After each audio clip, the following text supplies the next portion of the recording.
compartir ciertos conocimientos.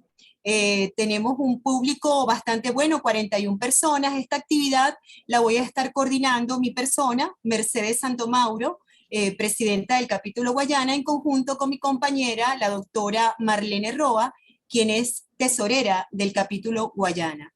Y bueno, en función del tiempo, y si Jorge, que es el que nos va a ayudar en la parte técnica, me lo permite, vamos entonces a darle el paso a la doctora Cindy Coto. La doctora Cindy Coto es médico cirujano egresado de la UDO Bolívar y es médico endocrinólogo egresado de la Universidad o de la ULA, Mérida. Cindy, si nos puedes escuchar, por favor. La doctora Cindy es un miembro activo e importante del capítulo Guayana y el día de hoy nos va a hablar sobre las metas de control glicémico en diferentes situaciones. Hola Mercedes, buenas noches. Un placer para mí acompañarlos en esta reunión académica. Me gustaría que me confirmes si me escuchas bien en el audio, por favor. Se escucha muy bien. Perfecto. Gracias.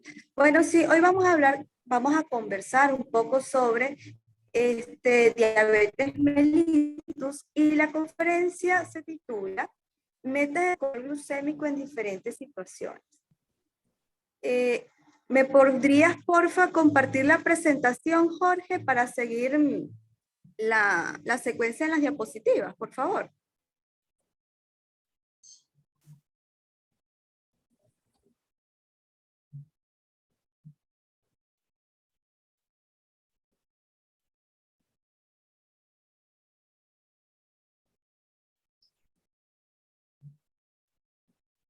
Cindy, tienes el micrófono cerrado. Ah, ok.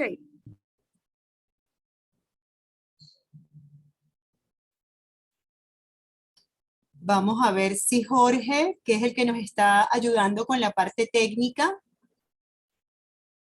Jorge, ¿nos escuchas? Ya está para compartir. Buenas noches a todos. Ya tienen acceso para compartir. Ok, puedes compartir pantalla, Cindy, colocar la presentación. Cindy, tienes el micrófono cerrado.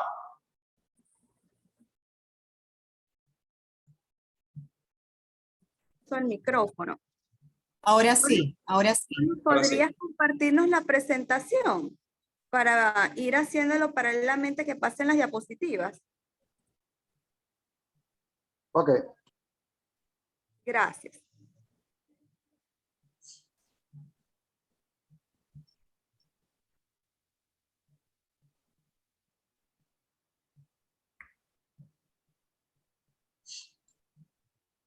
Bueno, unos detallitos técnicos. Vamos a esperar que Jorge coloque en pantalla la presentación para que la doctora Cindy Coto dé inicio a su excelente conferencia, que ya sabemos que va a estar muy buena y nos va a dar buenos datos. Ya lo está haciendo.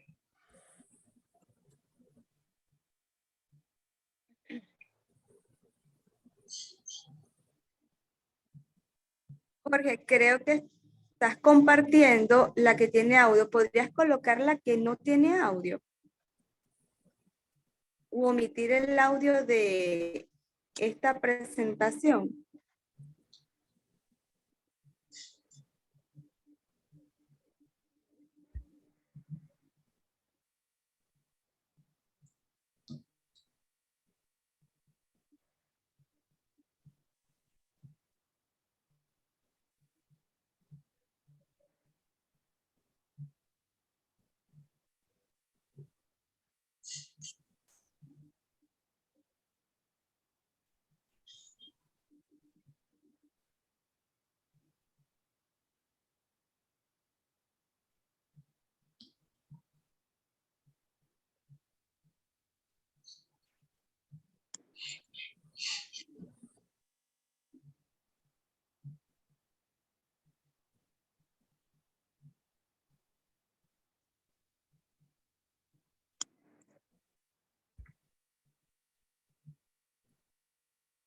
Bueno, seguimos resolviendo ciertos detallitos técnicos. De todas maneras, Cindy, con la presentación que te comparta Jorge, puedes iniciar porque igual el audio creo que estaba, o sea, no Ok, hay problema con que tenga perfecto. un audio de fondo porque Chévere. Bueno, si no hay inconveniente con que tenga el audio de fondo, corrijo, porque creo que no se va a escuchar, entonces sí pudiese iniciar. Ya, Sí. una vez que Jorge me comparta la pantalla. Nuevamente. bueno, todo lo bueno se hace esperar, así dicen, ¿no? Y estoy viendo que se conectó nuestro profesor Andrés Bermúdez. Muchos saludos, mi profesor. Lo extrañamos mucho. Nuestro maestro, así es. Así es.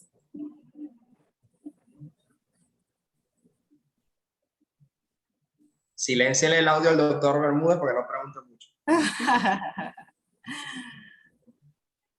Bueno, Jorge, solo esperando por ti para que coloques la presentación de Cindy y ya Cindy, deseosa de hablarnos acerca de las metas en las diferentes situaciones.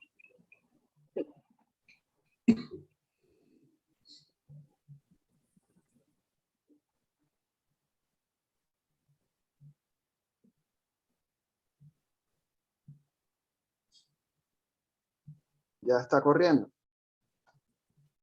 Jorge, disculpa, ¿podrías darle nuevamente inicio a la presentación? Desde la primera diapo, please.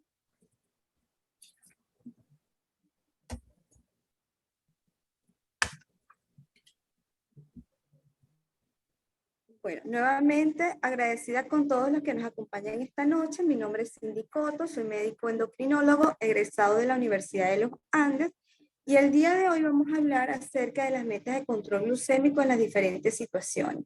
Siguiente, por favor.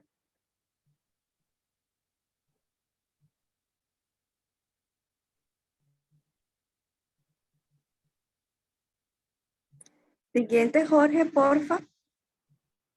La diabetes mellitus es una enfermedad crónica, es una enfermedad que se caracteriza por la presencia de niveles de glucemias elevados en sangre que vienen a ser secundarios a una disminución en la secreción o de la acción de la insulina. Y como comenté, es una enfermedad crónica, no tiene cura, y nosotros como médicos lo que podemos hacer es establecer un buen control de esta enfermedad a través del cumplimiento de algunas metas, parámetros que debemos mantener dentro de rangos normales. Esto con el fin de prevenir o retrasar la aparición de ciertas complicaciones, ya que esto nos va a poder brindar la oportunidad de dar una mayor calidad y expectativa de vida a nuestros pacientes que padecen la enfermedad. Siguiente, Jorge, por favor.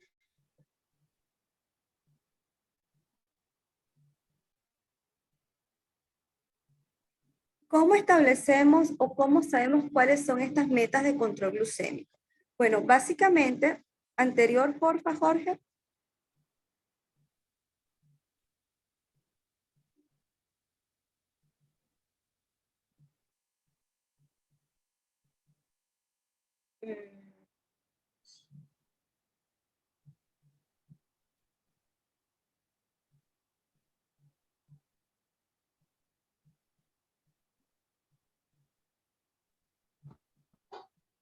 Disculpen ustedes que tengo inconvenientes acá con la diapositiva. Ok.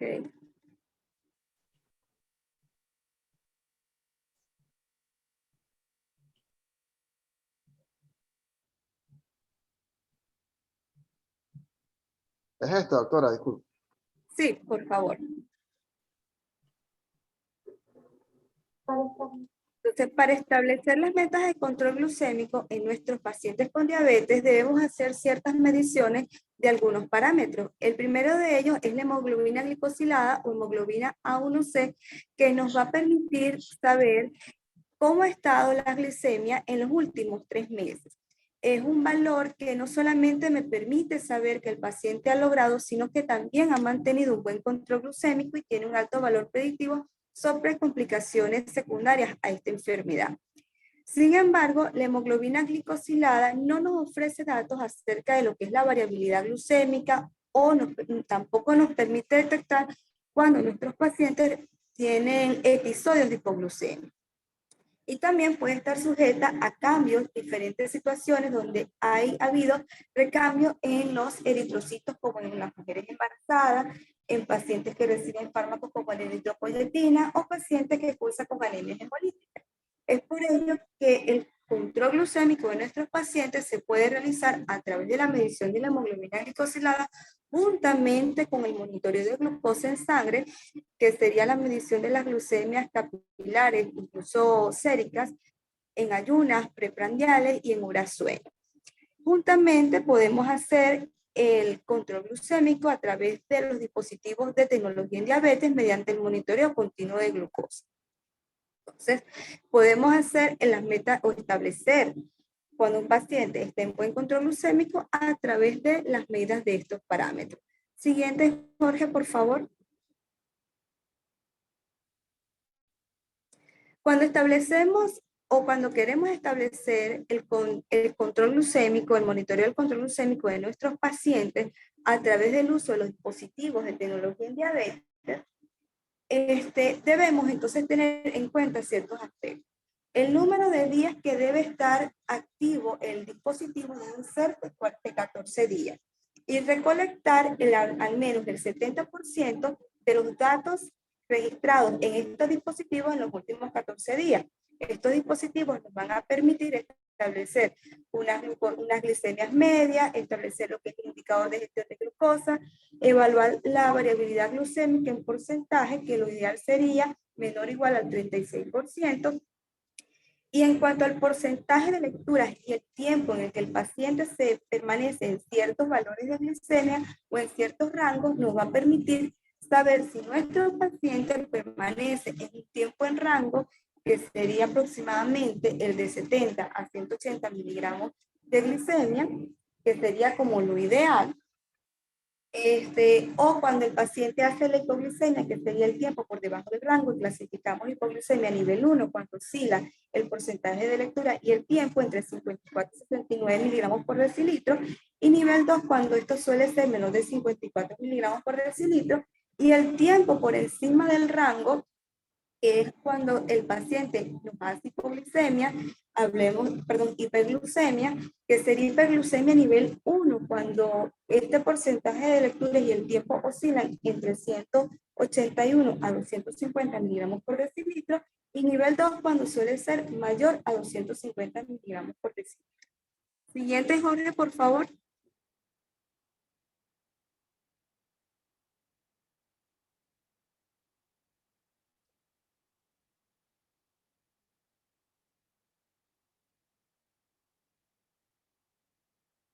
Ok.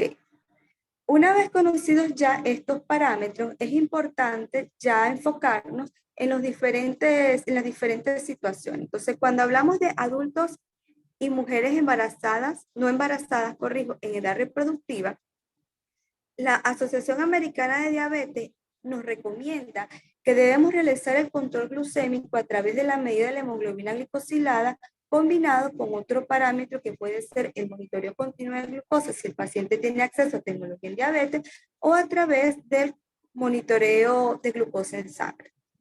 Esto al menos 2 veces al año si nuestros pacientes han permanecido en buen control, es decir, han cumplido con las metas y han tenido un tratamiento médico estable.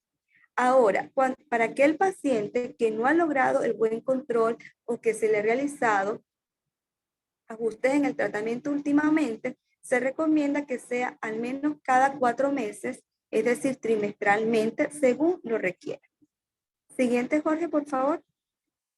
Ok, entonces, ¿cuál sería el objetivo apropiado de hemoglobina glicosilada para este grupo de pacientes? Bueno, menor del 7%, siempre y cuando el paciente no presente o no realice hipoglicemia significativa.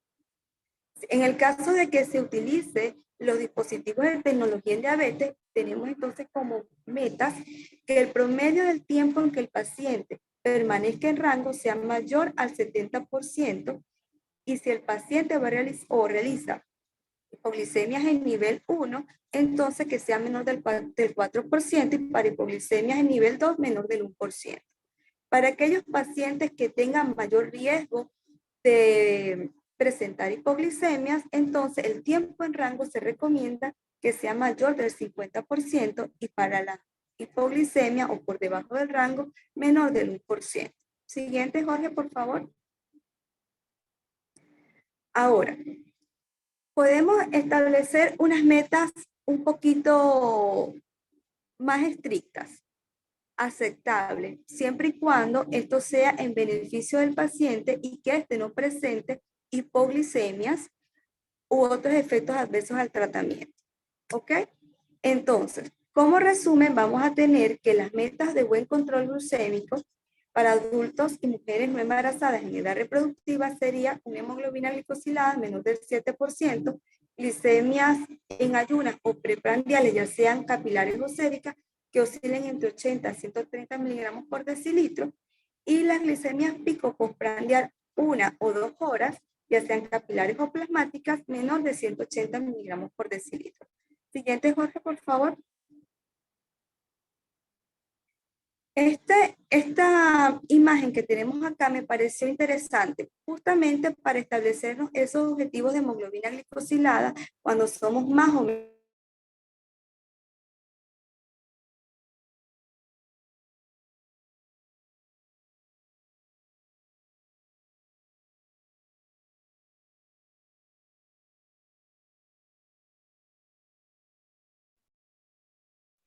O tengan comorbilidades asociadas y también tomando en cuenta lo que, es el compromiso del paciente con el tratamiento, con lo que es la alimentación y la actividad física.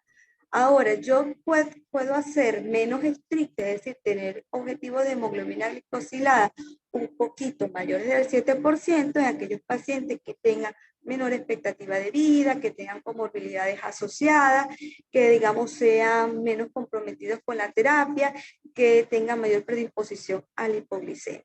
Siguiente, Jorge, por favor.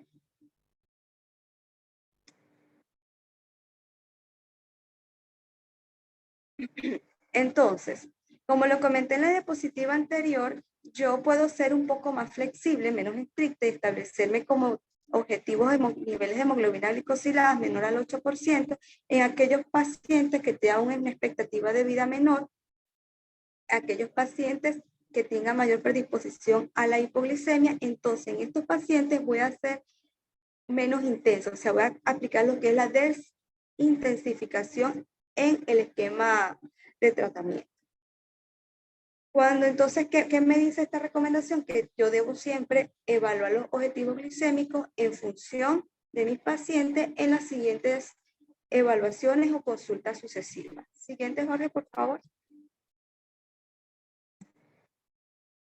Cuando hablamos del embarazo, es importante tomar en cuenta que toda mujer con diabetes que desee quedar embarazada, es decir, que tenga deseos de fertilidad, debe tener un buen control previo a la concepción, para lograr entonces niveles de hemoglobina glicosiladas menor de 6,5%, que es lo que se establece como meta para estas pacientes. Esto con el objetivo de reducir las complicaciones materno-fetales durante el embarazo, como la preeclampsia, amenaza de parto pretérmino, malformaciones congénitas, macrosomía fetal, hipoglucemias neonatales, hiperbilirubinemia. Siguiente, por favor. Entonces, se recomienda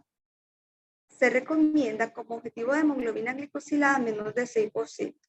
Esto siempre que el paciente no presente una hipoglicemia significativa. Aquí hay que hacer una pequeña acotación. En estos pacientes, las mujeres embarazadas, los niveles de hemoglobina suelen ser menores por el alto recambio de glóbulos rojos que presentan durante el embarazo.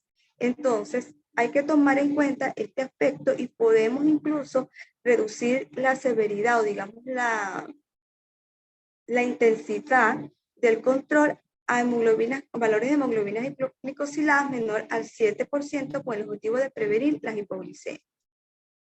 Importante en las mujeres embarazadas mantener el asesoramiento nutricional para mantener así una educación en cuanto a la presencia de los macronutrientes que incluyan frutas, verduras, vegetales, cereales integrales y grasas saludables altos en contenido de omega 3.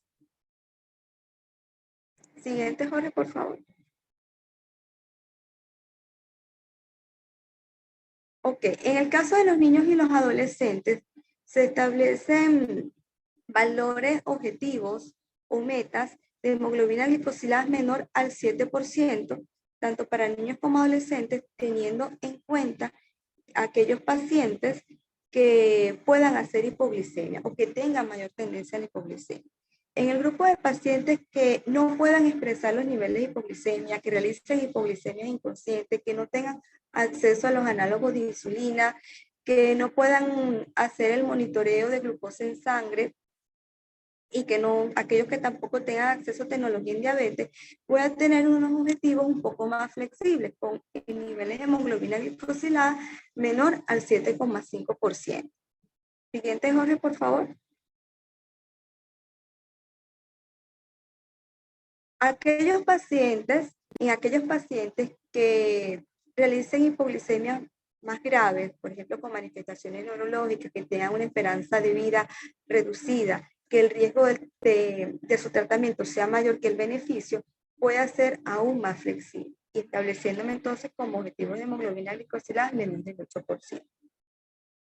Si voy a utilizar los dispositivos de tecnología en diabetes, entonces debo establecerme como metas para el tiempo en rango valores de glicemia entre 70 a 180 miligramos por decilitro, por debajo del rango para nivel 1 menor de 70 miligramos por decilitro, pero mayor de 54, y para nivel 2 de hipoglicemia menor de 54 miligramos por decilitro. O sea, son prácticamente las mismas métricas para los adultos. Igual para el mismo tiempo en rango. Los dispositivos de tecnología en diabetes se recomiendan sobre todo para aquellos pacientes que tienen variabilidad glucémica y que tengan mayor tendencia a la hipoglucemia. Siguiente, Jorge, por favor.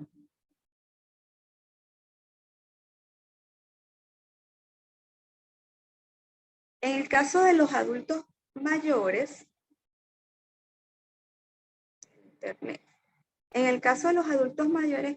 voy a tener objetivos glucémicos más o menos estrictos en base a la presencia de las comorbilidades, funciones cognitivas y, digamos, independencia o estado funcional para hacer sus actividades diarias.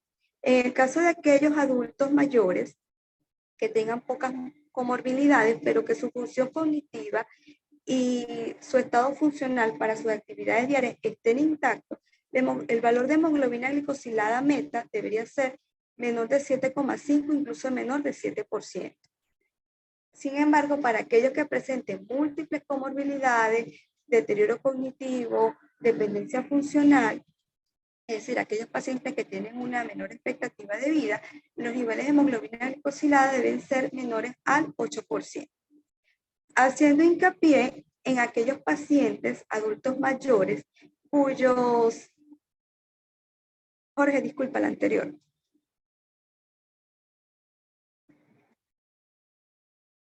Jorge, la anterior, por favor. Ajá. En los pacientes adultos mayores hay que tener en cuenta no solo el aspecto de la hipoglicemia, sino también la hiperglicemia. Esa hiperglicemia que provoca síntomas o que pone en riesgo a mi paciente a complicaciones agudas, como por ejemplo un estado hiperosmolar debido a la hiperglicemia. Entonces, deben evitarse en este grupo de personas y mantener el buen control glucémico. Entonces, hacemos un equilibrio entre la que es el riesgo de hipoglucemia y el riesgo de complicaciones por la hiperglucemia. Siguiente, por favor.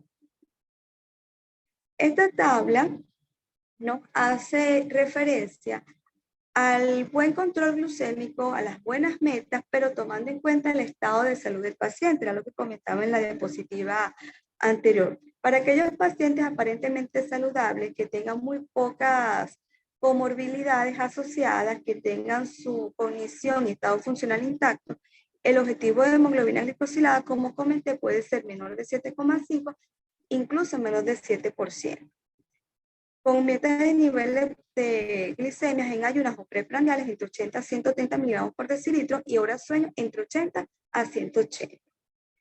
Para aquellos pacientes que tengan algunas comorbilidades asociadas, por ejemplo, enfermedad renal estadio 3 o más, que tengan de pronto falla cardíaca, pacientes con incontinencia urinaria, con un riesgo moderado para caídas, y que tengan una leve a moderada alteración de su nivel de conciencia y que requieran ayuda, digamos una ayuda leve para, para la funcionalidad, o que requieran de pronto un cuidador, los niveles de hemoglobina glicosilada suelen ser menos estrictos, menor del 8% de hemoglobina glicosilada, con una glicemia en sangre en ayunas o preprandiales entre 90 a 150 miligramos por decilitro y horas sueño de 100 a 180 miligramos por decilitro.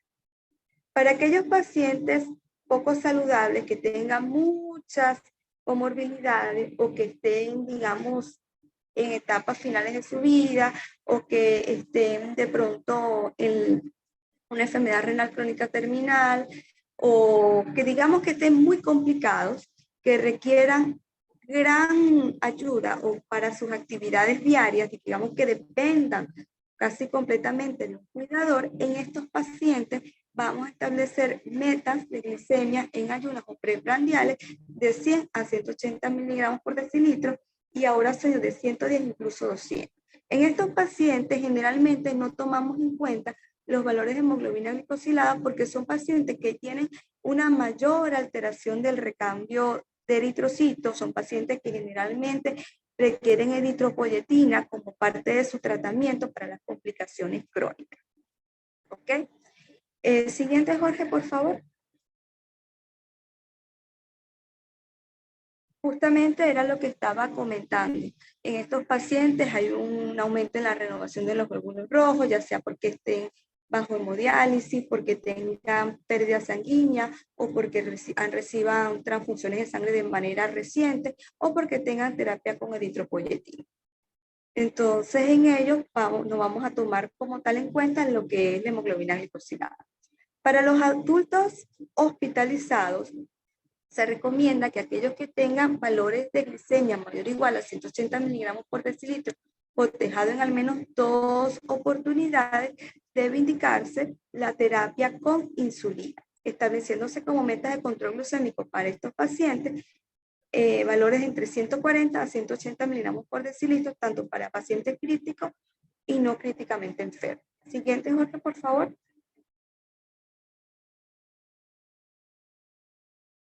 Ok.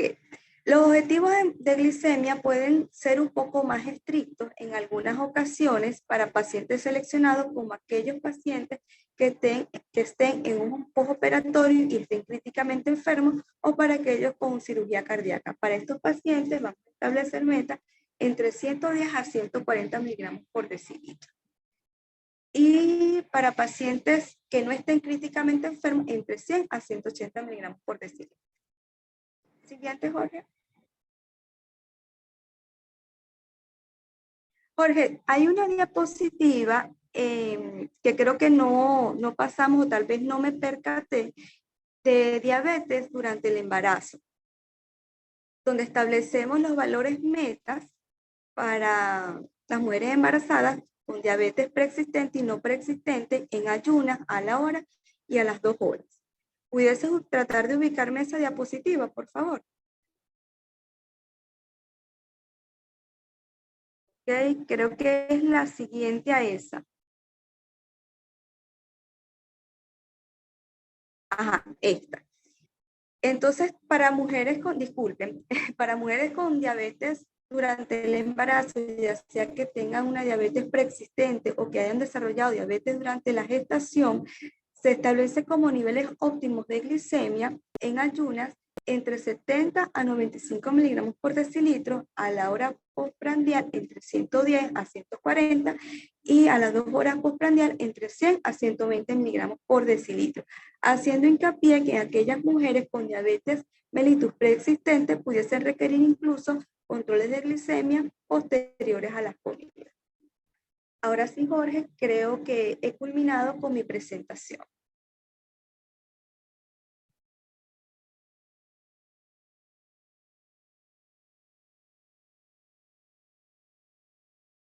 Bueno, muchísimas gracias a todos por acompañarme en esta presentación. Para lo que es dudas, preguntas, creo que al final con nuestros anfitriones. Muchísimas gracias.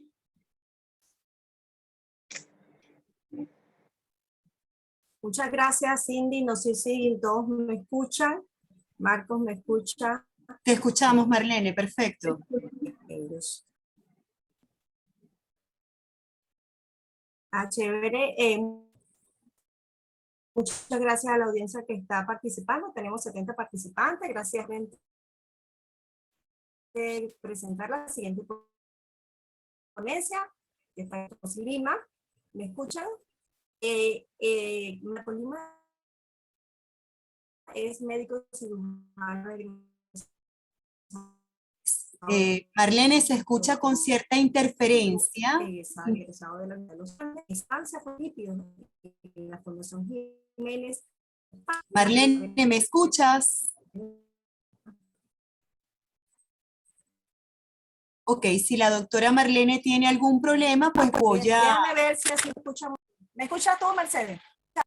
No te escuchamos, te perdimos por un tiempo. Es necesario que vuelvas a presentar al doctor Marcos porque no se escuchó. ¿Me escuchas? Sí. ¿Sí me escuchas? Con ¿Me interferencia, escuchas mejor? pero se te escucha. Sí, vamos a ver, intentar para ver si puedes presentar a Marcos. Si hay mucha interferencia. ¿Aló? Ok. Sí, te aviso.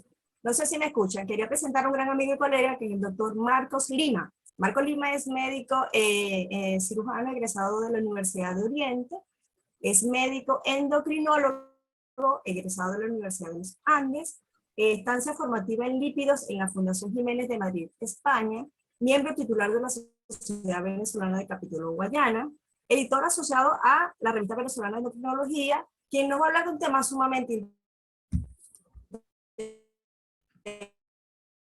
interesante, que es acerca de los análogos de GLP-1 más allá del control de la glicemia. ¿Me escuchan, Marco? Sí, te escucho muy bien, Marlene. Mercedes, ¿me estás escuchando? ¿Me escuchan los demás? Sí, sí, te escuchamos. Y quería, bueno, había dicho que quería agradecer a los participantes. Tenemos 71 participantes en esta ponencia, en este simposio Perspectiva de Diabetes 2023. Si quieres comenzar, Marco, al final tendremos las preguntas después de la tercera ponencia. Perfecto. Bueno, muy buenas noches. Espero que me puedan escuchar bien. Es un placer para todos los miembros del capítulo Guayana de la Sociedad Venezolana de Endocrinología poder compartir con ustedes en este simposio donde estamos tratando de temas de diferentes perspectivas en diabetes para el año 2023. Me toca el agrado de conversar de un tema que está en boga actualmente, no solamente desde el punto de vista científico, sino también desde el punto de vista de farándula, por así decirlo, y es con respecto a los análogos de GLP-1 y los beneficios que estos tienen más allá del control glucémico. Vamos a comenzar delineando un poquito el problema para que podamos tener una idea de la magnitud del problema de la diabetes, no solamente en nuestro país, sino a nivel mundial. Este es el atlas de la Federación Internacional de Diabetes, de la IDF, que mostraba que para el año 2017 habían 425 millones de diabéticos en todo el mundo.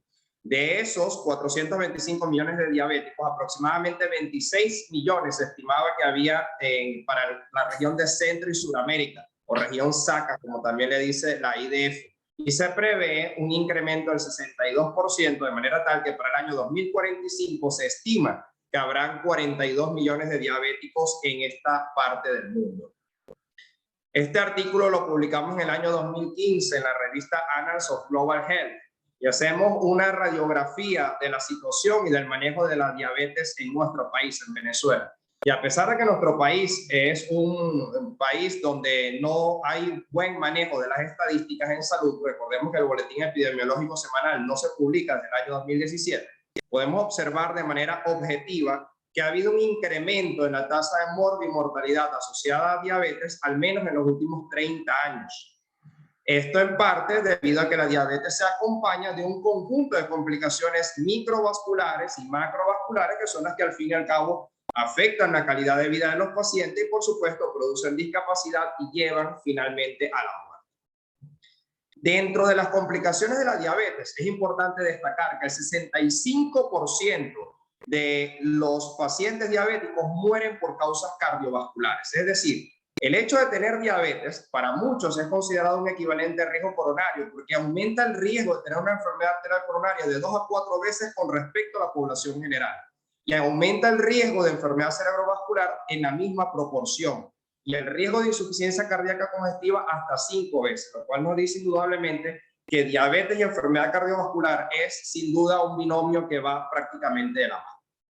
Esta es una gráfica que todos los que hemos estudiado endocrinología o medicina interna pues bien conocemos, porque son los estudios clásicos que se enfocaron en tratamiento intensivo de la glucosa y cómo esto se relacionaba con complicaciones microvasculares, macrovasculares y mortalidad.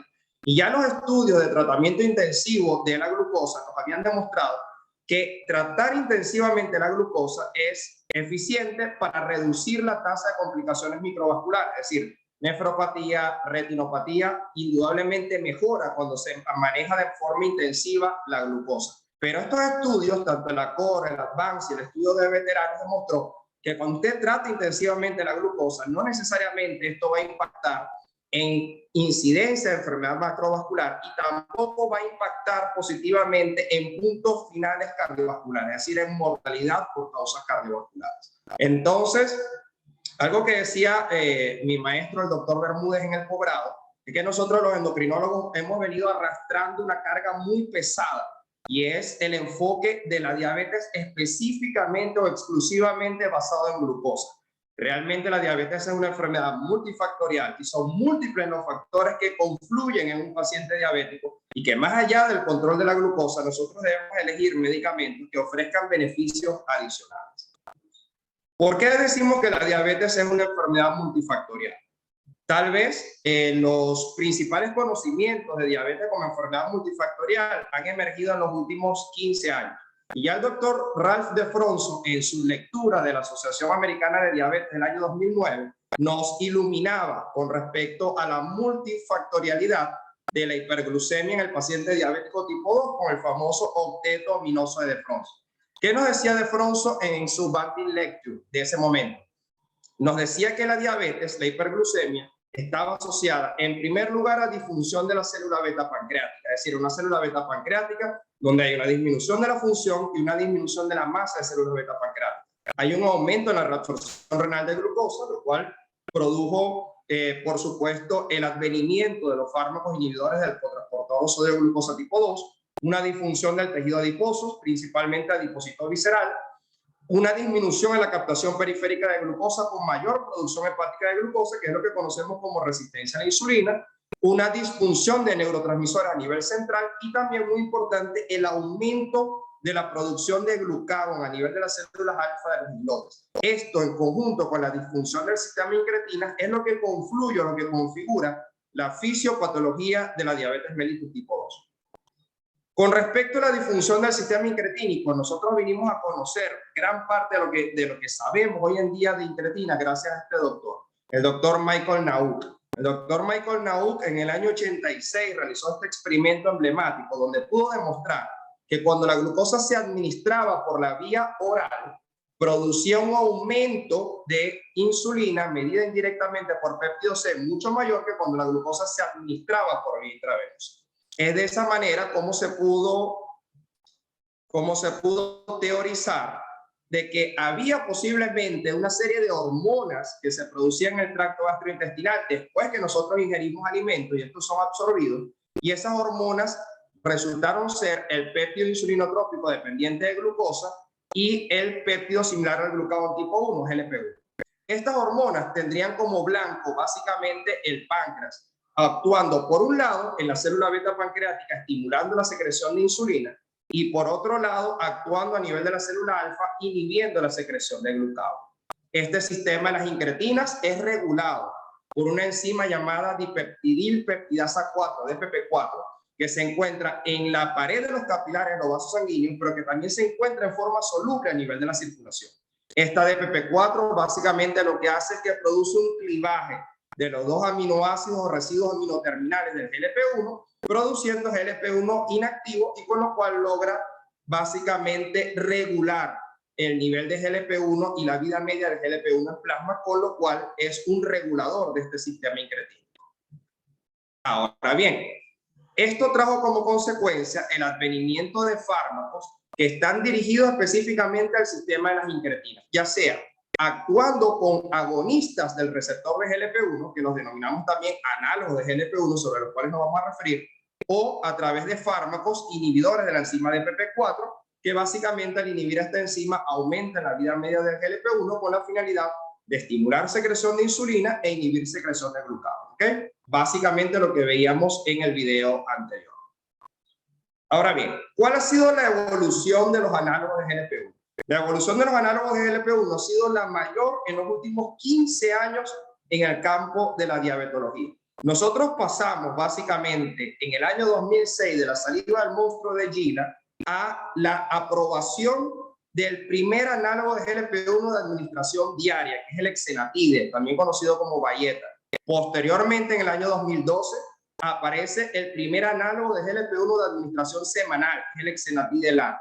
Y más recientemente, en el año 2021, tuvimos algo que era prácticamente impensado por una hormona de naturaleza peptídica, que es la creación del primer análogo de GLP-1 de administración por vía oral, que fue aprobado en el año 2021. Nos referimos específicamente al Rybelsus, que es la semaglutide de administración oral.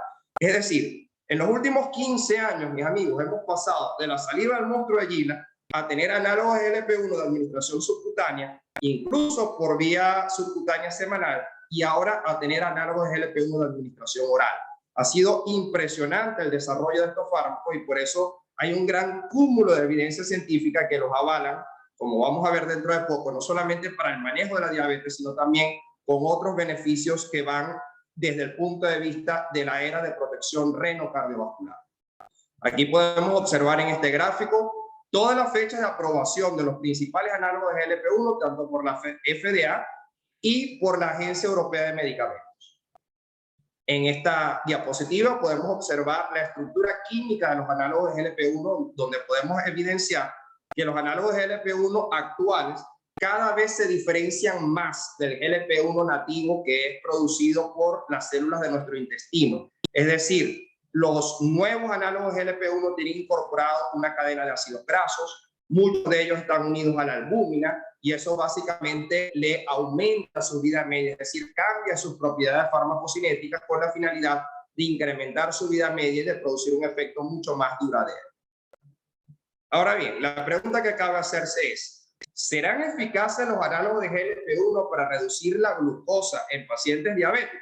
Indudablemente la respuesta es sí. Los análogos de GLP-1, como podemos observar en este gráfico, aquí hay una compilación de los principales estudios con cada uno de los análogos de GLP-1, han demostrado que son eficaces para reducir entre 1 a 1,8% la hemoglobina glucosilada de pacientes diabéticos tipo 2, ¿ok?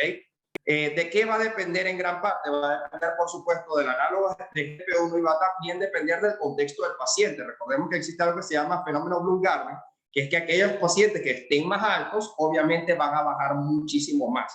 Pero en promedio el descenso de hemoglobina glucosilada es entre 1 a 1,8%. Ahora, pero ese beneficio va más allá o trasciende más allá del control glucémico. Lo primero que es importante destacar es que el GLP-1 no solamente tiene efectos a nivel del páncreas, de célula beta pancreática y célula alfa pancreática. El GLP-1 tiene efectos pleiotrópicos. Por ejemplo, algo que lo tiene muy en boga es que los análogos de GLP-1 se han asociado con una pérdida de peso muy significativa. Y esto en gran parte ocurre a que el GLP-1 es capaz a nivel central de disminuir el apetito y estimular saciedad. Y a nivel del tracto gastrointestinal es capaz de producir una inhibición o enlentecimiento del vaciamiento gástrico, con lo cual nuestros pacientes están saciados en mayor medida a lo largo del día y eso por supuesto hace, al reducir el ingreso calórico, que estos pacientes puedan estar en déficit calórico y por supuesto puedan perder peso. Otra cosa importante, los análogos de GLP-1 a nivel cardiovascular. Se ha demostrado que son reductores de presión arterial discretos, como vamos a ver dentro de poco, aumentan la frecuencia cardíaca, aumentan la fuerza de contracción del corazón, es decir, tiene un efecto cronotrópico y inotrópico positivo, mejora la función diastólica del ventrículo izquierdo y también mejora la función endotelial, lo cual es muy importante desde el punto de vista de efecto antiaterogénico. Y desde el punto de vista renal tiene un efecto natriurético leve que probablemente está influyendo, está íntimamente relacionado con el efecto de los análogos de GLP-1 en presión arterial. Esta gráfica es magnífica porque permite evaluar cabeza a cabeza en los principales estudios o ensayos clínicos aleatorizados, controlados, los diferentes análogos de GLP-1 con respecto a pérdida de peso. Podemos observar que todos son eficaces para perder peso, pero tal vez de todos ellos el más eficaz en cuanto a pérdida de peso se refiere es indudablemente semaglutide. Con semaglutide hay un estudio muy interesante que es el Sustain 6, que demostró que la inmensa mayoría de los pacientes logra perder hasta 10% del peso de inicio, pero que hay un grupo de pacientes, aproximadamente un 25% de pacientes, que pueden perder hasta el 15% del peso de inicio. Eso es algo magnífico, porque no se había demostrado hasta el momento con otros fármacos para el control del peso. Eso trajo como consecuencia que a partir del año 2021 fuera aprobado el semaglutide, al igual que el liraglutide, en el manejo de la obesidad de pacientes con o sin diabetes. ¿Okay? Eso es importante resaltar. Aquí podemos observar el efecto de los análogos de GLP-1 sobre presión arterial. Como les decía previamente, es un efecto discreto de reducción de presión arterial, aproximadamente en promedio 5 milímetros de mercurio, que no es mayormente significativo desde el punto de vista clínico, pero en estos estudios fue significativo desde el punto de vista estadístico. Siempre es importante nosotros como clínicos diferenciar lo que es estadísticamente significativo con lo que es clínicamente significativo. Tal vez clínicamente no es significativo, pero estadísticamente sí lo fue, al menos en estos ensayos. Entonces, hemos pasado de la visión glucocéntrica de la diabetes a la era de la protección renal-cardiovascular. Y una de las cosas que nos enseñan es, bueno, ¿cuál es el efecto real que tienen estos fármacos en puntos duros cardiovasculares? Tal vez el primero que demostró un beneficio fue liraglutide en el estudio LEADER. El estudio LEADER fue publicado en el año 2016 en la revista New England Journal of Medicine. Y en este estudio básicamente compararon liraglutide contra placebo en pacientes diabéticos tipo 2 de alto riesgo cardiovascular. ¿Qué fue lo que pudieron observar? Lo que pudieron observar, el punto final primario de este estudio, fue un compuesto de muerte por causa cardiovascular, infarto no fatal y enfermedad cerebrovascular no fatal. ¿Qué pudieron observar? Que el grupo que era tratado con liraglutide tuvo una reducción de riesgo del 13% al punto final primario en comparación con placebo. Esto fue algo magnífico para esa fecha, porque hasta la fecha otros medicamentos, como por ejemplo inhibidores de DPP-4, no habían demostrado ese beneficio. Ya había salido publicado el estudio TECOS, ya teníamos estudios con medicamentos que intensificaran incretines que no habían demostrado beneficio desde el punto de vista cardiovascular. Y cuando evaluaron en el LEADER muerte por causa cardiovascular, pudieron evidenciar que el grupo tratado con liraglutide tuvo una reducción de 22% en las muertes por causa cardiovascular comparado con placebo, lo cual fue bastante interesante. Ese mismo año sale el estudio de semaglutide en puntos finales cardiovasculares en pacientes diabéticos tipo 2 de alto riesgo. ¿Qué fue lo que observaron? Que la brecha, como la pueden observar acá, es mucho mayor. Semaglutide fue capaz de reducir prácticamente 26% el riesgo del punto final primario, que era muerte por causa cardiovascular, infarto no fatal, enfermedad cerebrovascular no fatal. Es decir, fue capaz de reducir todos esos factores 26% en comparación con placebo, mucho más que el liraglutide. Pero dentro de todos los ítems hay uno que quiero resaltar, que es el de enfermedad cerebrovascular no fatal, el de SD no fatal. La tasa de reducción de enfermedad cerebrovascular no fatal en el grupo tratado con semaglutide fue de 39%. Eso fue una barbaridad. Fue casi 40% de reducción de riesgo relativo en comparación con los pacientes tratados con placebo. ¿Y a qué puede deberse esto? Eso puede deberse a que los análogos de GLP-1 no solamente tienen un efecto dirigido a glucosa, sino que también tienen efecto antiaterosclerótico, tienen efecto antiinflamatorio, mejora la resistencia a la insulina porque son capaces de disminuir de peso, con lo cual disminuye por supuesto la adiposidad, pero también han podido evidenciar que tienen efectos neuroprotectores que va dado por la reducción de la neuroinflamación, la reducción de la apoptosis y muy importante el estudio en modelos animales son capaces de estimular la neurogénesis. Esto tal vez pudiera tener alguna significancia en estos resultados tan importantes que se observaron en ese estudio con semaglutide. Aquí quiero mostrarles solamente las guías de la Asociación Americana de Diabetes para el año 2023, que ya refleja de manera muy fehaciente que pacientes diabéticos tipo 2 con enfermedad cardiovascular establecida o pacientes diabéticos tipo 2 de alto riesgo cardiovascular es de primera elección el tratamiento con análogos del receptor de GLP-1 o con inhibidores del cotransportador sodio glucosa tipo 2, ya que son los únicos dos medicamentos desde el punto de vista de antidiabéticos que han demostrado beneficio en puntos duros cardiovasculares y en enfermedad macrovascular. Entonces, esto es algo bastante importante y que hay que destacar también para insuficiencia cardíaca congestiva, donde tal vez los inhibidores del cotransportador sodio glucosa tipo 2 tengan incluso mejor beneficio por su efecto hemodinámico en comparación con el análogo de GLP. Hay nefrólogos también conectados. Creo que vi por ahí a la doctora Rosalía Pineda de Portal, al doctor Carlos Rendón de Ciudad Bolívar. Quiero mostrarles, este es un compendio de los estudios de función renal evaluados con los principales análogos de GLP-1 y se puede observar cómo los principales análogos de GLP-1, los estudios que han evaluado función renal, han demostrado que son capaces de reducir la albuminuria y mejorar de manera objetiva la tasa de filtración glomerular, lo cual nos dice que son medicamentos que pueden tener un efecto nefroprotector.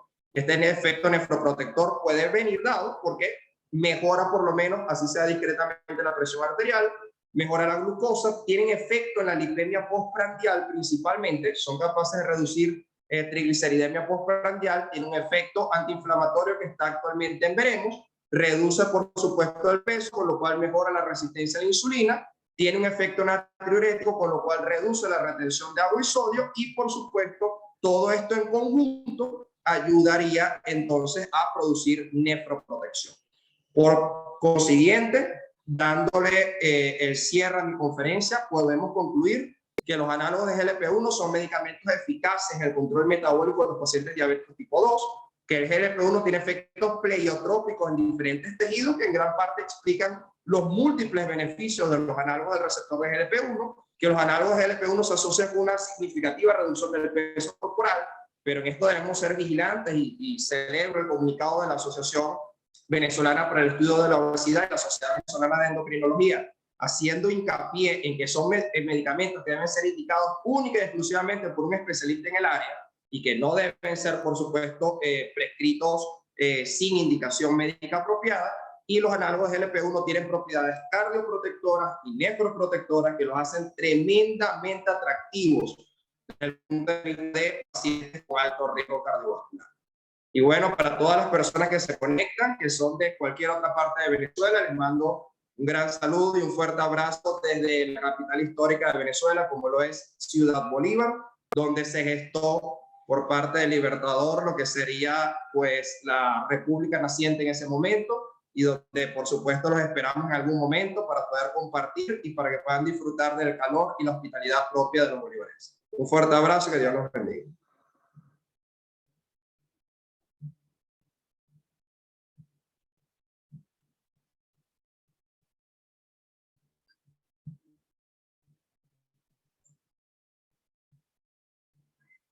Marlene tiene el micrófono apagado.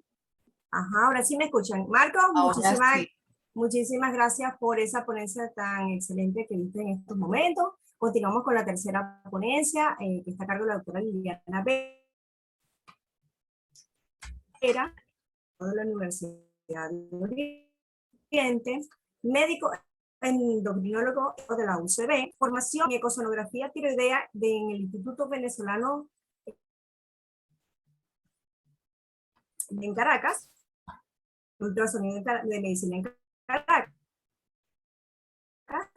y lipidología.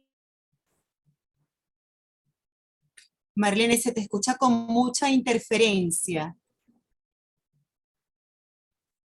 Perdimos el audio de la doctora Marlene Roa. No sé si me estás escuchando, Marlene. Se escuchó entrecortado y a medias la presentación de la doctora Liliana.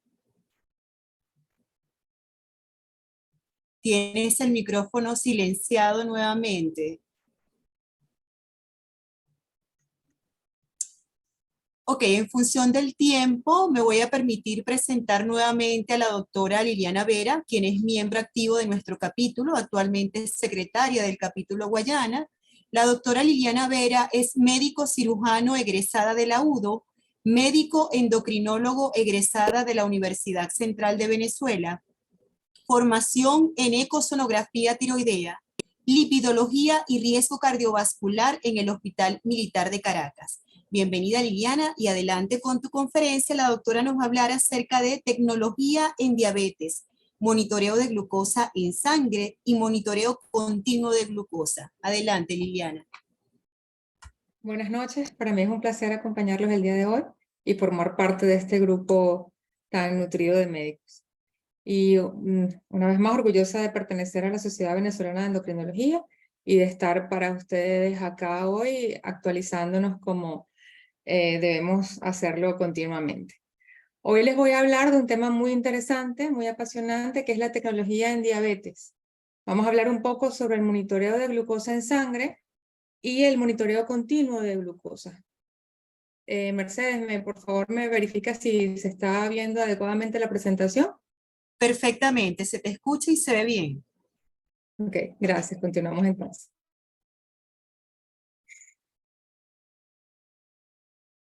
La tecnología en diabetes se define como una gran gama de dispositivos y programas que son utilizados para mejorar el control de nuestros pacientes con diabetes, y esto va desde la modificación del estilo de vida hasta el monitoreo de glucosa y el tratamiento.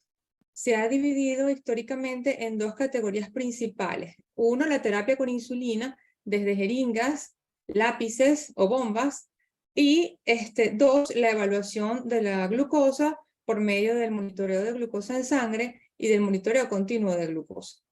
Actualmente, la tecnología incluye sistemas de administración de insulina de forma automática, en los cuales el monitoreo continuo de glucosa va a regular la administración de la insulina, y además software de apoyo para el automonitoreo.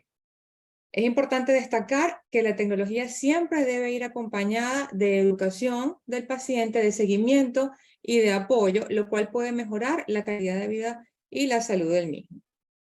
Por otra parte, sabemos que la complejidad y la rápida evolución de esta tecnología también puede ser una barrera para su implementación. La ADA, en su edición del 2023, recomienda, que la selección de los dispositivos debe ser individualizada, ya que no tenemos un dispositivo que sirva para todos los casos.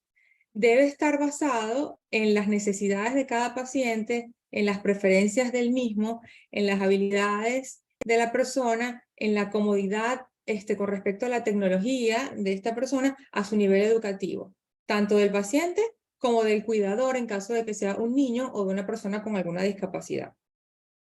Siempre, como lo dije anteriormente, debe ir acompañado de educación, entrenamiento, evaluación de resultados y seguimiento. Los usuarios deben tener continuo o deberían tener acceso continuo a la tecnología en diabetes pagado por terceros independientemente de su hemoglobina A1C.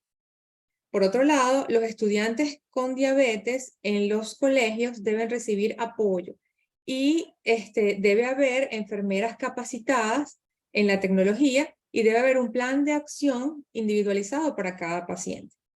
Por otro lado, el uso temprano de la tecnología en diabetes puede ser beneficioso dependiendo de las necesidades y preferencias del paciente.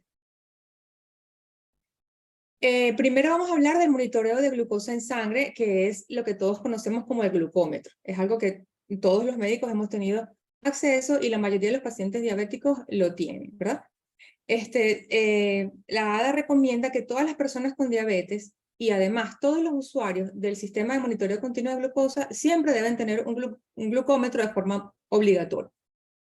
En los pacientes con terapia con insulina que necesitan realizar mediciones frecuentes, muchas veces deben realizarse mediciones en ayunas, antes y después de las comidas, antes de dormir, antes y después de hacer ejercicio, en caso de una hipoglicemia, luego de tratar esa hipoglicemia, en caso de una hiperglicemia, antes de realizar actividades importantes como manejar y muchas veces antes de las meriendas. Entonces, pues tenemos que estos pacientes deben chequearse con un pinchazo en el dedo muchas veces al día. En terapia con hipoglucemiantes orales, la medición con el glucómetro puede ser útil en situaciones de cambio de alimentación, actividad física y medicamentos, y además como autocontrol del paciente y seguimiento de sus niveles de glucosa. La medición del glucómetro debemos tomar en cuenta que existen equipos con precisión diferente, ¿ok? Y que todos estos equipos deben ser aprobados por alguna organización internacional, como la FDA, en el caso de Estados Unidos, o por la ISO, que es la Organización Internacional para la Estandarización, la cual aprueba los equipos en Europa. Y esto nos garantiza la precisión de los equipos. Por otro lado, debemos tomar en cuenta que no se deben utilizar cintas vencidas y que siempre deben ser obtenidas en una farmacia o en un distribuidor autorizado y no comprarlas de segunda mano. Otro factor importante es que algunos medicamentos como el paracetamol y otros factores como dosis altas de vitamina C interfieren en las lecturas del glucómetro. Y debemos recordar que existen dos tecnologías por las cuales se hace la medición del glucómetro. Una es la glucosa oxidasa y otra es la glucosa deshidrogenasa. En el caso de los glucómetros con tecnología de glucosa oxidasa, pues las mediciones de glucosa pueden verse alteradas en pacientes que reciben terapia con oxígeno, en los cuales pueden dar mediciones falsamente bajas, y en los casos de, el contrario, hipoxemia, puede haber lecturas falsamente elevadas. Además de esto, debemos saber que la temperatura corporal también interfiere con las mediciones de glucosa en los casos de cuadros febriles o de hipotermia. Ahora bien, continuamos con la otra parte de la tecnología en diabetes, que es lo más nuevo, que es el monitoreo continuo de glucosa. ¿De qué se trata? Esto es un método que está diseñado para medir la glucosa en forma continua durante aproximadamente 14 días. Se realiza a través de un sensor, el cual se aplica de manera muy sencilla en el tejido subcutáneo, por lo general en la parte posterior superior del brazo o en el abdomen, dependiendo del modelo del equipo. Este equipo va a medir la glucosa intersticial y la información sobre los valores de glucosa se va a descargar en un lector o en un teléfono inteligente y se puede compartir inmediatamente con el profesional de salud o con el cuidador. Este sensor y esta tecnología va a permitir tanto ver la glucosa actual como observar los valores de tendencia de glucosa a través de una flecha. Ok, el monitoreo continuo de glucosa permite responder a los cambios en los valores de glucosa. Van a generar reportes que pueden ser analizados posteriormente por el profesional de salud. Los avances tecnológicos han mejorado la precisión de los equipos, la comodidad en cuanto al tamaño, cada vez los sensores son más pequeños, el reporte de datos cada vez reporta más información, etc. La precisión de igual forma ha mejorado significativamente en la última década. Entonces, como ya les dije, el sensor va a medir la glucosa intersticial, la cual tiene una buena correlación con la glucosa plasmática, pero sabemos que puede quedar rezagada un poco si los niveles de glucosa están variando rápidamente. Existen dos tipos de monitoreo continuo de glucosa. Unos equipos que van a pertenecer al usuario, que el usuario los adquiere por su cuenta, que pueden ser de uso continuo o de uso frecuente, que se los pueden cambiar cada ciertos días, y pueden ser en tiempo real, y otros de lectura intermitente, o el monitoreo de glucosa flash, el cual se utiliza con un lector, que lo vamos a ver a continuación. Y los de uso profesional, que es perteneciente a la clínica o al proveedor de salud, y va a dar datos que pueden ser ocultos o visibles al paciente y se utilizan por un periodo discreto de tiempo. Algunos sistemas, debemos saber que algunos sistemas de monitoreo requieren calibración, otros vienen calibrados de fábrica. Otros sistemas se llaman complementarios, ya que, se llaman complementarios porque al realizar las mediciones de glucosa se toman decisiones con respecto a los valores obtenidos. Los dispositivos que no tienen este requerimiento son no complementarios.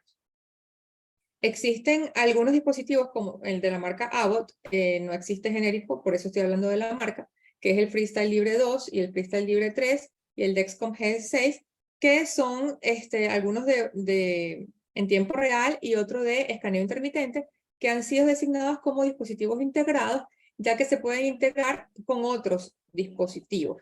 Y esta categoría se la ha dado la FDA.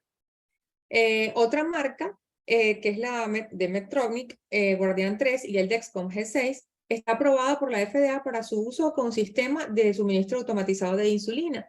Esto quiere decir que el sensor va a reportar los valores de glucosa y la bomba de insulina va a administrar la cantidad necesaria en el momento.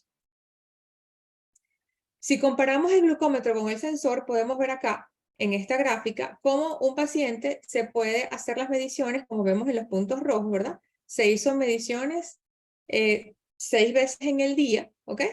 Y estuvo más o menos estable, solamente tuvo una excursión de glucosa, en el caso de una hiperglicemia, alrededor de las 6 de la tarde. ¿Y qué pasó? Si hubiésemos tenido el sensor, se da cuenta de que no solamente tuvo esta excursión de hipoglicemia, sino que tuvo un pico en la mañana, un pico de hipoglicemia a las 9 de la noche, un pico de hiperglicemia alrededor de la medianoche, y luego estuvo en hipoglicemia sostenida en la madrugada. Estos son los datos que nos da el monitoreo continuo de glucosa y que no obtenemos por el glucómetro. Si comparamos el sensor con las mediciones de hemoglobina A1C, pues sabemos que la hemoglobina A1C ha sido un parámetro utilizado por mucho tiempo, utilizado ampliamente para el control de los pacientes con diabetes, y que se realiza en el laboratorio más o menos cada 3 a 6 meses y que nos muestra un promedio de glucosa en sangre durante los últimos 2 a 3 meses. Podemos observar acá cómo, viendo una línea, vemos el promedio de glucosa y esto está más o menos correlacionado con una hemoglobina A1C de 7%. Es un paciente que está bien controlado y podemos ver acá que pues no ha tenido mayores variaciones. Sin embargo, la hemoglobina A1C no detecta la variabilidad glicémica o los picos. Entonces, el paciente puede tener excursiones amplias de glicemia y aún tener el mismo promedio de glicemia de un paciente que no tenga tantas excursiones como lo vemos en la gráfica. Y lo más importante es que si utilizamos el monitoreo vamos a prevenir el riesgo de hipoglicemia. El sensor va a medir la glucosa cada 5 a 15 minutos y provee una evaluación más amplia del control glicémico de nuestro paciente, como está bien expresado en esta gráfica.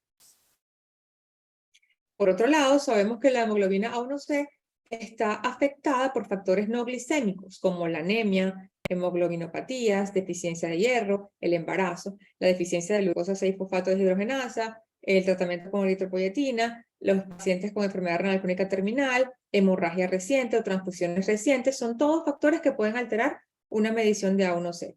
Y además, existen fallas en la estandarización de la medición de la A1C fuera de Estados Unidos, entonces no tenemos un método confiable, por ejemplo en nuestro país no es 100% confiable para hacer diagnóstico o para hacer el control, sino que nos sirve de guía, ¿ok?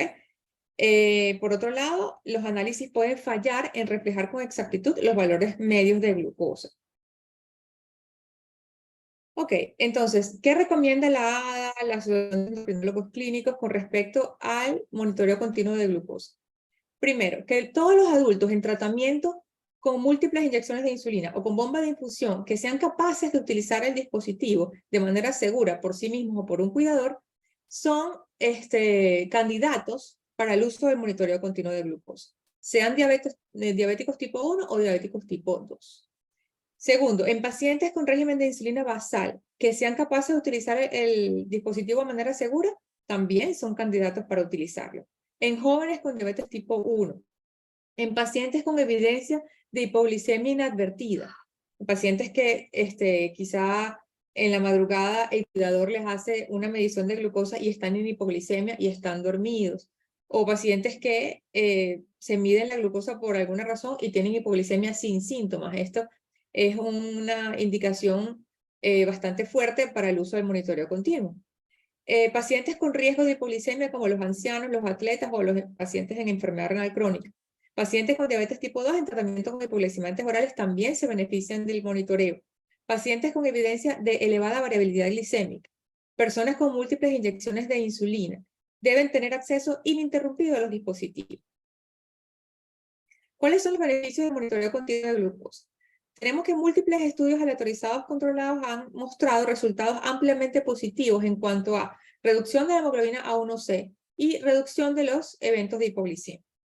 Los estudios indican que disminuye los eventos de hipoglicemia en un 0.5 en adultos y en un 0.54 en niños y adolescentes. Se ha mostrado beneficios en adultos de todas las edades, incluyendo ancianos.